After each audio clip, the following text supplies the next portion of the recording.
Eh ben, il a fait son atelier bateau, et il a emmené des enfants autistes, psychotiques et névrosés occidental point moyen, et ça a fait des séjours thérapeutiques vraiment formidables, y compris pour l'autiste qui a des problèmes de verticale, comme André Bullinger nous l'apprend. Hein. Eh ben, ça a eu des effets très intéressants, parce que le groupe, là, quand ils étaient sur la mer, c'était pas pareil qu'un groupe dans un service. Hein. Bon. Eh ben, si on avait dit, un médecin-chef dit, je veux un atelier voile dans mon service, et puis qui demande à quelqu'un qui n'en a rien à foutre de la voile, qu'est-ce que ça serait son atelier voile? Ça ne serait rien du tout.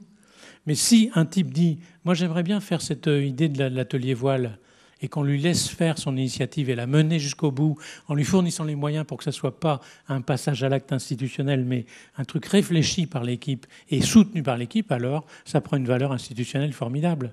Et on pourrait dire que tous les ateliers thérapeutiques que vous faites dans les lieux où vous êtes, au travail, ben c'est toujours en appui sur votre désir profond d'utiliser un prétexte qui vous plaît à vous, par lequel vous allez pouvoir entrer en contact avec les enfants que vous invitez dans votre atelier.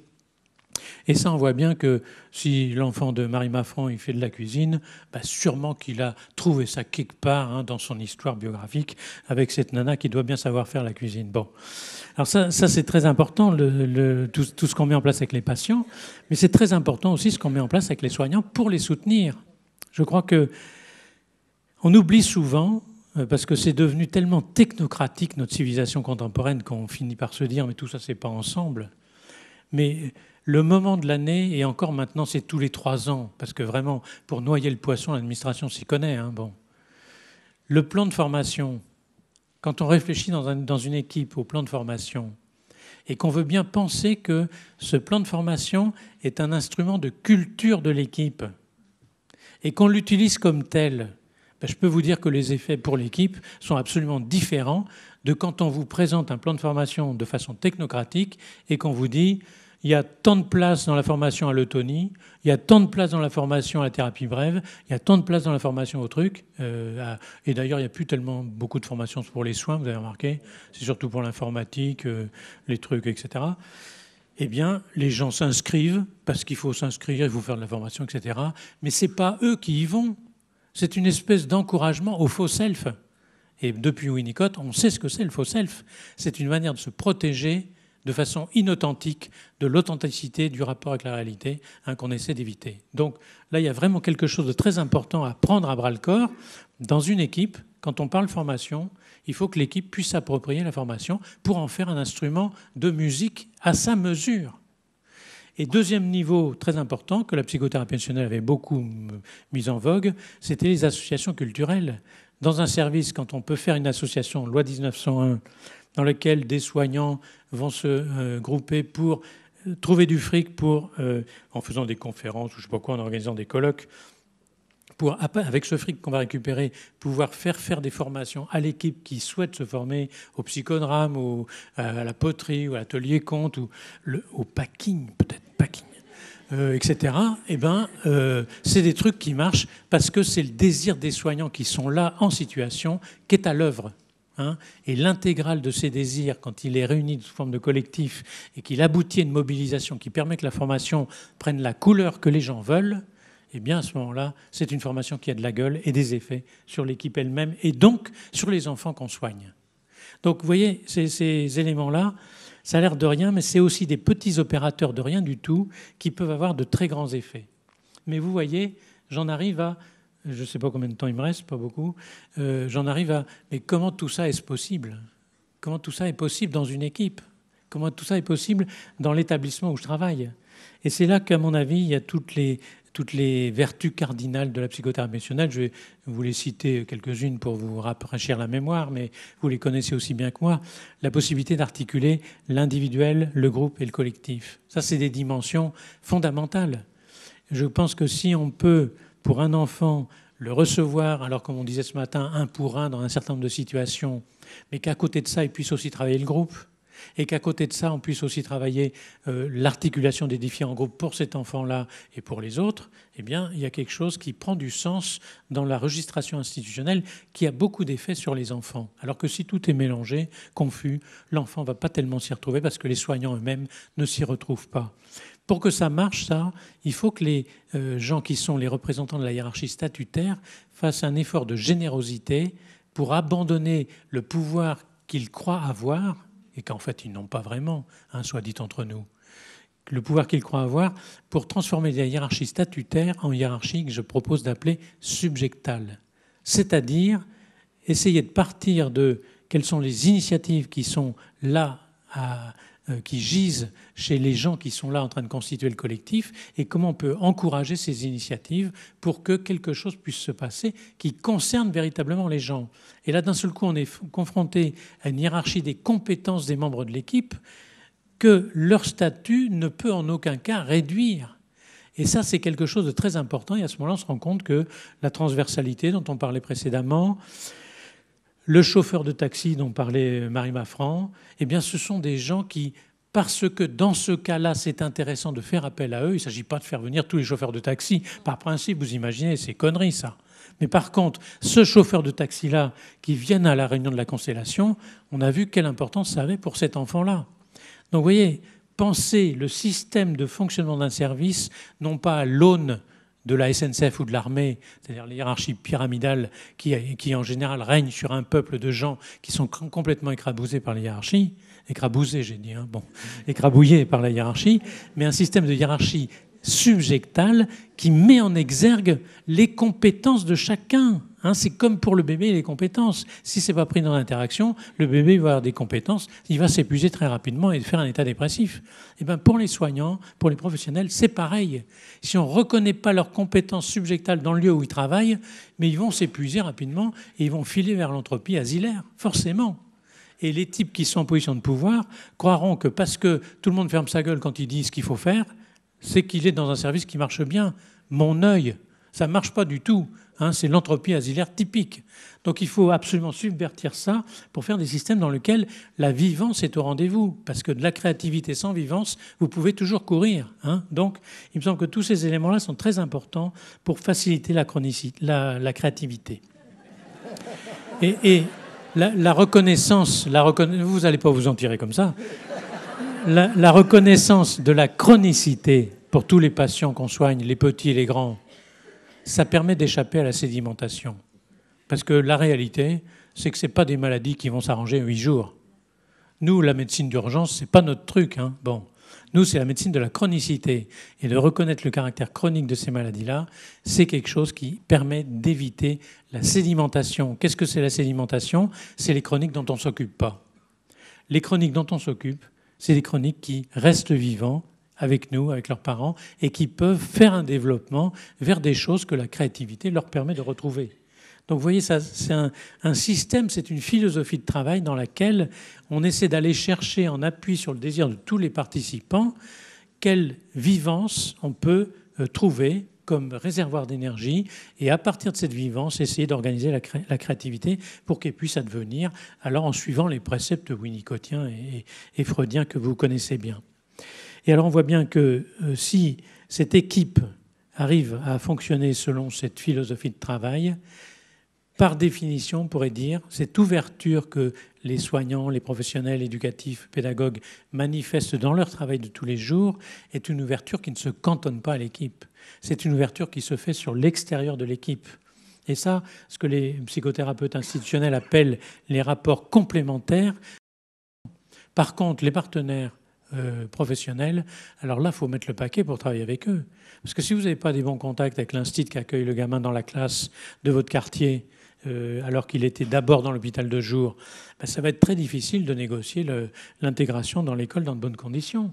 Si vous n'avez pas de bons rapports avec les travailleurs sociaux qui s'occupent d'obtenir qu'il y ait les tickets de cantine, etc., j'en passe et des meilleurs, ben ça va être très difficile. Si vous n'avez pas des bons rapports avec les élus municipaux qui permettent qu'on puisse faire telle expérience dans tel quartier, etc., ça va être très difficile de faire de la psychiatrie de secteur. Donc vous voyez bien que la question du rapport complémentaire avec les autres de l'extérieur de l'équipe, c'est même pas fondamental. Il ne peut pas y avoir de travail psy si on n'est pas dans une dynamique de rapport complémentaire.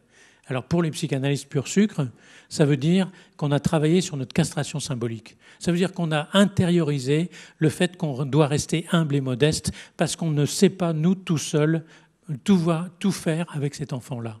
et que forcément on a besoin des autres. Vous allez me dire, c'est pas un scoop. Ben, ça dépend des endroits. Hein. Parce qu'il y a des endroits encore où on pense que si on est psychanalyste ou si on est la grande prêtresse de l'ABA, on peut à soi seul s'occuper de l'amélioration définitive d'un enfant. C'est des conneries, hein, pour dire les choses comme je les pense.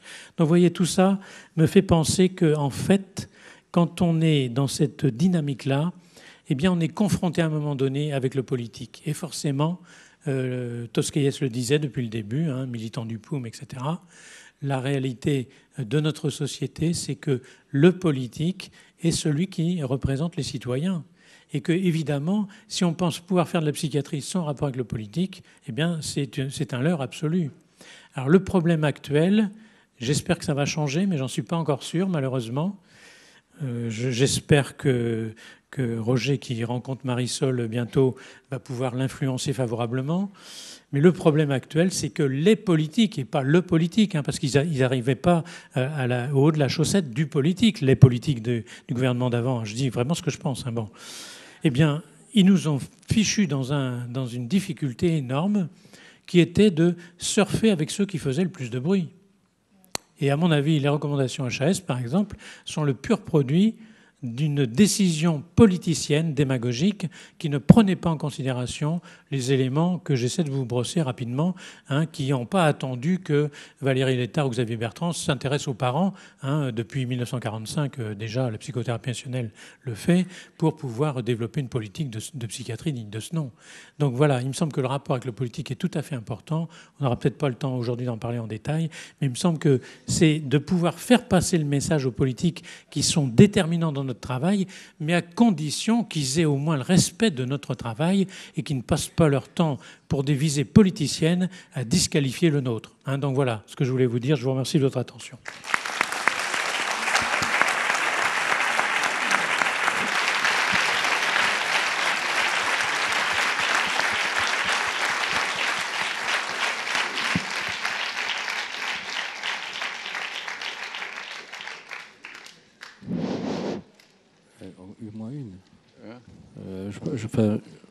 Oui, Georges est en train de me faire signe que nous avons très peu de temps. Est-ce que quand même il y a une question, je veux dire, donc, dans la salle? Moi, j'ai bien envie quand même, Pierre, de te poser une question, si tu m'en donnes le temps. Tu viens de dire que nous sommes la médecine de la chronicité, et je crois que c'est très vrai. Et du fait de l'évolution des structures sanitaires, du fait que l'hôpital est devenu la médecine de l'immédiateté, de l'urgence, du court séjour, c'est le médico-social qui beaucoup assume la médecine de la chronicité et la psychiatrie de la chronicité et la psychiatrie du handicap et les soins au long cours des handicapés. Et cette question me semble nodale. C'est d'ailleurs pour ça que nous sommes ici aujourd'hui dans les 3e assises du médico-social, pas dans des assises de la psychiatrie et du sanitaire. Et je pense quand même qu'il faut arriver à soutenir ce lien, c'est-à-dire comment faire que le sanitaire n'aille pas vers ce gouffre vers lequel on le mène, mais comment en même temps le médico-social qui assume au long cours aujourd'hui le handicap d'une façon prépondérante, réelle, c'est le cas de l'autisme pour l'essentiel, trouve les ressources, les moyens de pouvoir avoir ce projet ambitieux que tu développes devant nous. Je te remercie de poser cette question parce que ça me permet de revenir sur quelque chose qui était un peu caricatural quand je dis que c'est la médecine de la chronicité. Mais même la manière dont tu formules ta question est tout à fait éclairante. C'est-à-dire que moi, il se trouve que je suis responsable du service de psychiatrie et de l'enfant du CHU de Lille et qu'on nous pousse à développer une réponse d'urgence pédopsychiatrique qui finalement, maintenant, en 2 ans d'évolution, est passé de 500 gamins qui ont été vus en file active l'année dernière au premier semestre 2012, 680 gamins, c'est-à-dire que ça a plus que doublé. C'est-à-dire qu'en fait, les gens, maintenant qu'il y a ce système-là, se disent j'ai un rendez-vous dans 6 mois au CMP, bah, finalement, je vais aller aux urgences et comme ça, je vais avoir un avis tout de suite. Et donc, ça a des effets vicieux sur le fonctionnement général. Et par rapport au médico-social avec lesquels je travaille beaucoup, ce que je leur réponds, c'est plutôt que d'attendre trop longtemps, d'être en situation d'urgence avec un gamin chronique qui va mal, dont vous savez, chers amis du médico-social, qui va de plus en plus mal. Faites appel aux gens de votre secteur pour pouvoir, non pas qu'ils le prennent dans le secteur, mais qui participent avec vous à la prise en charge de cet enfant-là. Et donc, moi, je suis vraiment l'apôtre des formulations complexes dans lesquelles un enfant est dans un établissement médico-social, il va mal, il vient pour des soins dans le service de pédopsie de son secteur. Et c'est ce qu'on fait dans mon secteur par ailleurs. Et je me rends compte dans ce cas-là qu'on échappe au système des urgences. Et donc on revient à l'essence même de la chronicité, c'est-à-dire que c'est une maladie longue et qu'il faut prendre en charge dans cette maladie longue les moments où ça va très mal et où on a besoin d'avoir une articulation entre les psys de secteur et le médico-social. Mais il faut que les gens du secteur ne jouent pas la chaise vide. Il faut que les gens du secteur acceptent de prendre en soin des gamins qui sont dans le médico-social, quel que soit leur niveau, pour ensemble faire une prise en charge de type rapport complémentaire.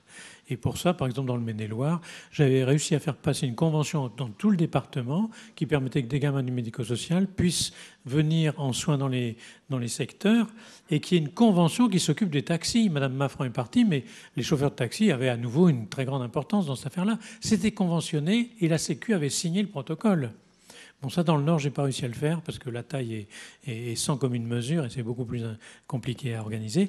Mais il me semble que c'est vers des systèmes comme ça qu'on peut répondre à cette question très cruciale que les gens du médico-social nous posent. Comment pouvez-vous nous aider à prendre en charge ces gamins qui vont mal? Je leur réponds, n'attendez pas qu'il aille trop mal pour le filer au sanitaire. Prenez ça très tôt pour qu'ensemble, on puisse suivre ce gamin avec chacun nos compétences complémentaires.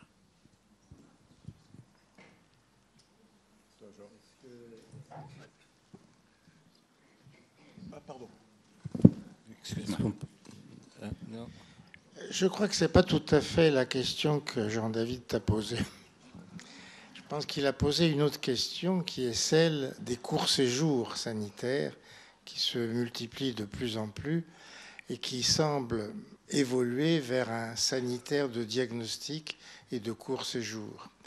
Et que dans cette hypothèse-là, qui n'est peut-être pas la seule à envisager dans l'évolution des choses, le médico-social sera le réceptacle où débouleront tous ces malades pas encore tellement stabilisés et dont le sanitaire ne pourra plus s'occuper. Et dans bien des cas, c'est déjà arrivé. Je crois qu'il y a là un sujet de réflexion parce que le médico-social, je commence à être fatigué après 2 jours, le médico-social ne pourra les accueillir que si on restaure sa capacité de soins. Et sa capacité de soin n'est pas une concurrence au sanitaire, c'est le soin chronique dans son essence même. Et c'est évidemment un soin qui est généralement, on peut dire presque exclusivement, institutionnel. Ma position, j'avais bien compris cette question de Jean-David. Ma position, c'est de dire il n'y a pas d'hospitalisation en psychiatrie s'il n'y a pas d'inscription dans le médico-social pour les enfants dont on parle. C'est-à-dire que la MDPH prend une position d'orientation du gamin dans le médico-social. Cet enfant, même s'il a besoin d'être hospitalisé, il est dans le médico-social. C'est bien que ce n'est pas comme ça partout. Non, mais moi, c'est ce que je défends comme position. Et j'arrive à le tenir dans un certain nombre de cas quand on n'est pas complètement noyé sous l'énormité de la demande. Mais c'est ce qu'on essaie de tenir comme position. Donc, il ne s'agit pas de recevoir un gamin et puis de le garder 8 jours dans un séjour court et puis de dire après, c'est bon pour le médico-social. Le gamin, il vient du médico-social et j'ai l'engagement avec les gens avec qui je travaille qu'il y retournera et que si ce n'est pas adéquat, l'établissement médico-social dans lequel il est, cet établissement fait une demande à la MDPH pour faire une réorientation. Mais on ne se sert pas de la psychiatrie pour faire la réorientation. Ça, c'est hors de question. C'est très nuisible pour l'enfant. Et à long terme, c'est nuisible pour le médico-social. Bien. Non, c'est fini. D'accord. Bien, donc il m'appartient de conclure. Je vous remercie d'être resté. Surtout que c'est un peu difficile de parler après Pierre qui qui a cet enthousiasme et cette force de conviction. Et d'autant que moi, je voulais introduire un petit peu ma conclusion en abordant quand même une chose qui a, me semble-t-il, été introduite par Roger Salbreux et qui a infiltré un certain nombre d'ateliers. Je voulais parler d'une dimension qui est importante pour la créativité, tant du côté du sujet qui nous préoccupe que de nous-mêmes. Je veux parler du temps, du silence et de l'écoute. Du silence qui est aussi le temps de la rencontre avec un sujet qui a souvent, lui, pas de mots pour dire ce qu'il constitue. Alors le silence, on le trouve aussi bien dans l'écoute psychothérapique et l'attention flottante. On en a entendu parler ce matin par Anne-Marie Vaillant, le silence et les pictos, moins parler pour accéder au langage. On peut le trouver aussi dans un bilan sensorimoteur, on peut le trouver dans l'accompagnement, dans la vie quotidienne, dans les soins. Les mots, quand ils viennent trouver leur place, c'est souvent après un temps de présence silencieuse. Alors bien sûr, ce n'est pas de la tyrannie du silence ou du silence persécuteur dont je veux parler. Celui dont je veux parler, c'est de celui qui laisse à chacun l'ouverture d'un espace de pensée, de rêverie. Il faut noter que dans un certain nombre d'institutions, il y a un risque de voir disparaître le silence dans les réunions de travail. Ce silence qui témoignerait du travail de pensée de chacun.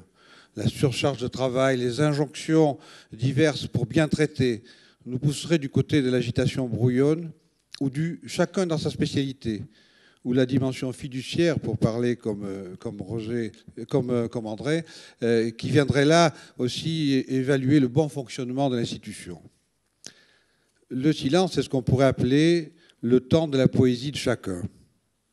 Cette poésie, nous avons vu d'ailleurs la voir dans les films que nous avons regardés, tant dans les séances plénières que dans certains ateliers, et dans les histoires que nous avons racontées les uns et les autres.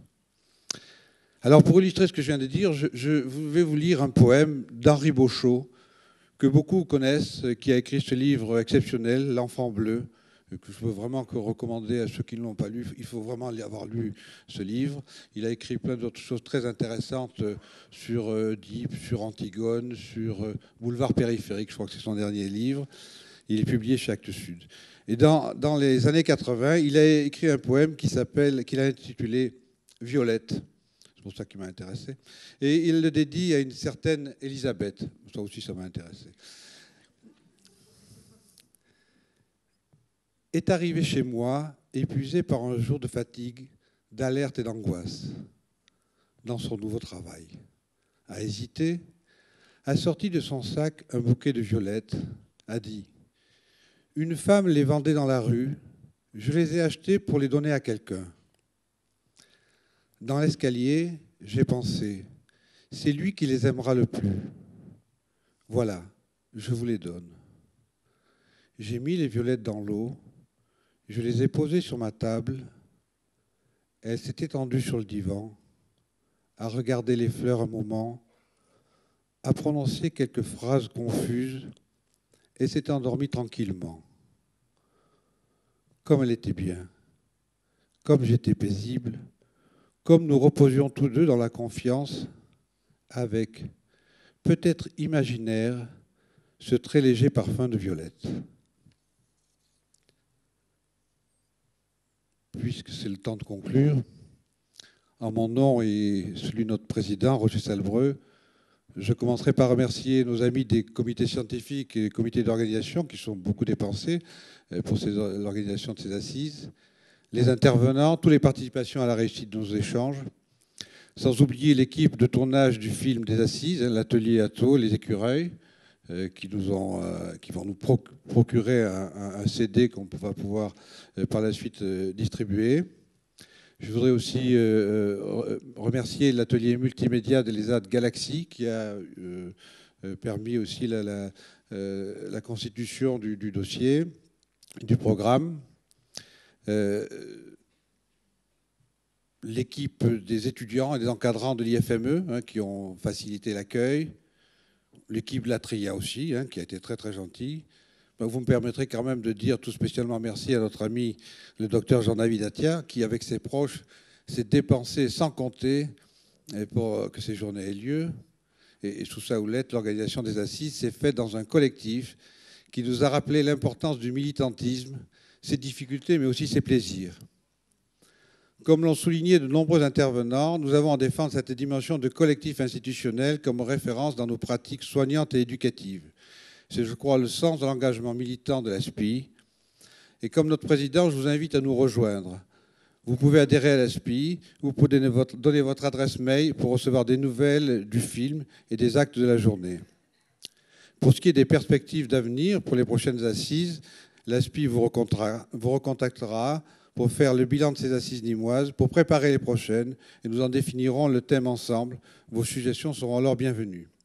Voilà, je vous remercie à tous pour votre participation. Je vous souhaite de continuer à faire vôtre cette question de la créativité. Merci et au revoir.